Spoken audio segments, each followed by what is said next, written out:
Hey guys, so what we're going to be working in this series is actually the shopping out of my Jurassic Park pinball machine.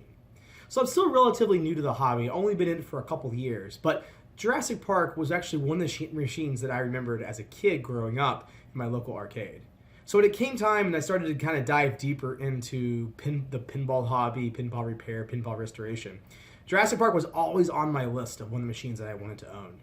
And just so happens, about 3 months into the hobby, I ran across one on a local Craigslist ad. It was a great deal, snatched it up, brought it home. And for the most part, it sat in my basement, and I've enjoyed it, playing it with my family ever since. I have added a couple of mods to it, and there were some minor repairs that were needed at the time. But for the most part, I haven't really touched it much, and I've bought and sold a lot of machines, during that time. So it's really important to me, since I have a little bit of lull in my workload in terms of repairing and restoring machines. I thought I would take a chance to actually pull the Jurassic Park Playfield out and start doing some work on it. Unfortunately, I didn't take any video of how the gameplay was prior to pulling the Playfield. So just keep in mind that as we go here, I'll try to point out some things that I had noted that need to be resolved. A couple of those being changing out the incandescent light bulbs in the GI for LEDs. Also changing out the rubber rings. There were some that were still old. I could tell that's gone through a replacement cycle once before, but it was needing it again. They really retained their shape and dried out a good bit. So I've already removed the plastic ramp, which I'll link that somewhere in this frame that you can take a look at about how to flame polish your plastic ramp for Jurassic Park. But I'm going to pick up right from there and start to tear down the top of the playfield, get it ready, start walking through some cleaning things, and then I'll turn my attention on the bottom of the playfield. Things like rebuilding pop bumpers and walking you through how to do that, rebuilding the flippers, and then just general cleaning of the other assemblies that are available. So let's go ahead and get started.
2 hours later. Okay, so here's where I messed up. I was spending too much trying to get the bolt out to get the flipper bat off the playfield, so I could get the T-nut that was spinning underneath the playfield, which happened to be under the flipper assembly, on part of the ball guide to get these out. By applying too much pressure, I caused, as you saw in the video before I stopped it, and cursed a lot. One of my temporary vices here basically gave way, causing the whole playfield just to lose stability. The only thing that seems like that was that I screwed up is I broke, not the plastic, even though I have a replacement plastic already, but I broke the back plate, this wooden back plate here, as you can see. The good news is this is pretty much the only thing that broke. So I think as the playfield came down, it landed here and kind of just laid over a little bit. So everything else looks to be good. I don't see anything else that's necessarily broken on the machine at this time. Everything looks like it survived. No parts or pieces fell out. But again, it goes to show you is, rushing and trying to do something to get pieces off sometimes isn't the best way to go forward. So some things to do in the future so you don't make the same mistake that I just made is make sure that if you're using these temporary clamps that you have an appropriate amount of them and they're set appropriately. So when you come to work on a playfield, make sure they're always tight. Also, one thing that I've done is I've taken wire ties on two ends and wire tied through the playfield rotisserie. So now I would need not just a failure of the clamps, a failure of the wire ties, or a failure of the rotisserie itself. So just some key things to note there. Just not using the best judgment, but you always learn, and this is a learning experience right here for me. So I'm gonna have to recreate this. Luckily, it's just a piece of wood. Shouldn't be that hard to recreate. Just have to find the right thickness and to make this bevel on my miter saw. So more work to do.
So it's been a day. I am exhausted. Obviously, as you saw in the video, the Playfield coming off the rotisserie was something that's never happened to me in the 15 or 20 machines that I've restored right now. A little embarrassing, so I know that there's probably folks in the comments that are going to point that out and point out all the things that I did wrong in terms of getting that Playfield attached appropriately. As I mentioned, I've already taken and safeguarded the Playfield in terms of reattaching it and using better methods to reattach.